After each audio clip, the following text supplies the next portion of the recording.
তো শুক্রবার ছিল আমাদের বাড়িতে হচ্ছে মায়ের পুজো, যেটা যখন আমাদের এপ্রিল মাসে অন্নপূর্ণা পুজো বাসন্তী পুজো ছিল, তো তখন মানে আমার বরের ঠাকুমা মারা গেছিলো বলে, তো সেই জন্য সেই কাজটা হতে পারেনি। তো তার জন্য যেহেতু কালা ওষুধ সব কাটানো হয়ে গেছে বলে শুক্রবার দিন হয়েছে। তো কালকে এই জন্য রান্নার কথা বলতে পারিনি, কারণ হচ্ছে ঠাকুরের রান্না করলে কথা বলতে নেই, মুখের লালা পড়বে, যা হোক উল্টোপাল্টা পড়তে পারে, তো সেই জন্য আমি কথা বলতে পারিনি। তো কালকে আলু ভাজা, মাছের ঝাল 2 রকম, পোলাও, চাটনি, পায়েস সব কিছুই হয়েছিল। তো ঠাকুরকে দিয়েছিলাম।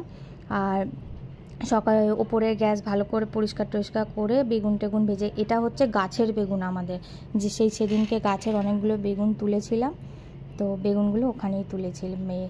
আর আমাদের বাড়িতে সবসময় 33 কোটি দেবদেবীর পুজো হয়।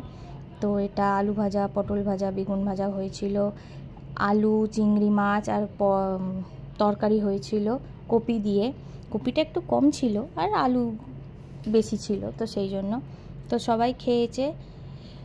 চিংড়ি মাছগুলো ভেজে সব রান্না বান্না করে তারপরে এখন একটুখানি মাছের ঝাল টাল করে তারপর ঠাকুরকে ভোগ রান্না করব।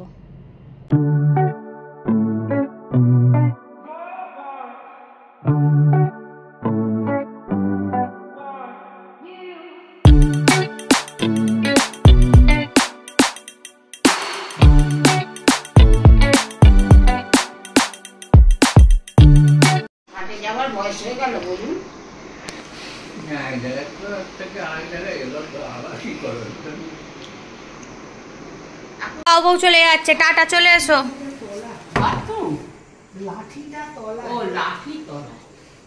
আয় শিমু, শিমু আয়।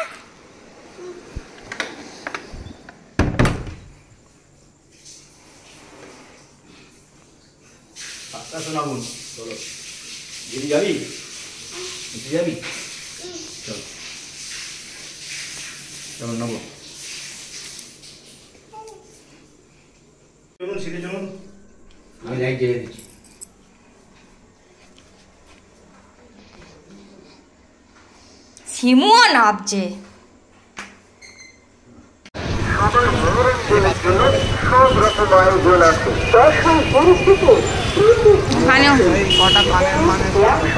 তবু তো ভালো, সামনাসামনি কোনো মেলা তো বসেছে। এই সবে মানে সবাই বাড়িটারই গেল, মানে পাপিয়া মাসি এসেছিল তো বাড়িটারই গেল। তো খুব টায়ার্ড লাগছে, কারণ সারাদিন অনেক কিছু কাজ টাজ হয়েছে, রান্না পুজো সব কিছু হয়েছে, অতটা হয়তো ভালো করে ভিডিও করতে পারিনি, তো যতটা পেরেছি করেছি। কালকে পুজো আছে হচ্ছে আমাদের বাড়িতে হনুমান পুজো, তো হনুমান ওপরে বসেছে যেটা, তো ওটা পুজো হবে কালকে। আবার অন্যরকম ভোগ রান্না হবে, তো সেটাও তোমাদের সাথে শেয়ার করব। বাট কী ভোগ রান্না হবে সেটা এখন থেকে আমি বলবো না, কারণ যেহেতু ঠাকুরকে দেবো বলে সেই জন্য। তবে কালকে হবে ভোগ রান্না, সেটা তোমরা নেক্সট ব্লগে দেখতে পাবে। তো এখন বসে আছি, আর বাইরে একবার বেরিয়েছিলাম, আজকে আইব্রো করতে যাবো ভেবেছিলাম। সমস্ত বিউটি পার্লারে আমাকে খালি অপেক্ষাই করিয়েছে, এখানে আধ ঘন্টা, এইখানে 10 মিনিট, কেউ কোথাও নেই, তো এরকম। তো যাকে ওইকে করবো না, কালকে দেখবো আসবো সময়, যদি হয় তাহলে করবো, না হলে থাক। আর কালকে ভাবছি মেলায় যাব একবার, তো বর বলছিল দেখি কি করা যায়। মেয়ে এখন এখানে বসে বসে ফোন দেখছে, আর ওর আবার 18ই জুন থেকে স্কুল স্টার্ট হবে। তো এবার একটা টিচারও ওর জন্য দেখছিলাম, বাট এত মানে বলছে একটা সামান্য প্লে স্কুলে যে পড়ছে তারই মাইনে প্রায় 1300 টাকা। মানে আমি শুনে অবাক হয়ে গেলাম। ওর এমনি স্কুল ফি 1800 টাকা, আর মানে প্রত্যেক মাসে নাকি 1300 টাকা করে নিয়ে নেবে, তো তাও সপ্তাহে 5 দিন পড়াবে। তো এটাই হচ্ছে ব্যাপার, দেখা যাক কি হয়। তবে একটা রাখবো তো নিশ্চয়ই, কারণ একটু কম হলে, একটু টাকাটা কম হলে ঠিক আছে। একটা বাচ্চা 500-600 টাকা ঠিক আছে, কিন্তু তা বলে 1300 টাকা একটা দেওয়া তো মানে খুব চাপের ব্যাপার। দেখা যাক কি হয়। তো চলো এখন একটু বসি, রুটি কিনে এনেছি, সকালে যা যা খাবার আছে সব কিছু দিয়ে, পায়েস টায়েস দিয়ে, আমটাম দিয়ে খাওয়া হয়ে যাবে।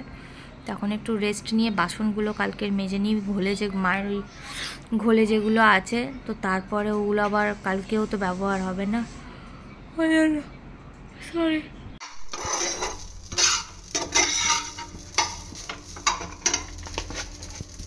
থালাটা আনতে বলেছি মানে এরম করেই ধরে দাঁড়িয়ে আছো, মাথা খারাপ করেছে।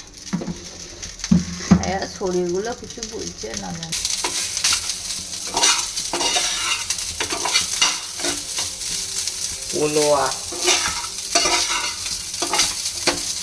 কালকে হবে হনুমান পুজো, বাড়িতে নেমন্তন্ন। তুমি যাবে, আমি যাব না, সারাদিন এমনি না, আমার বেরোবো না, আমার ভালো লাগবে না। কালকে সারাদিন কাজ করার পর আর ভালো লাগবে না এতটুকু বেরোতে। ওদের বাড়িতে পুজো আছে।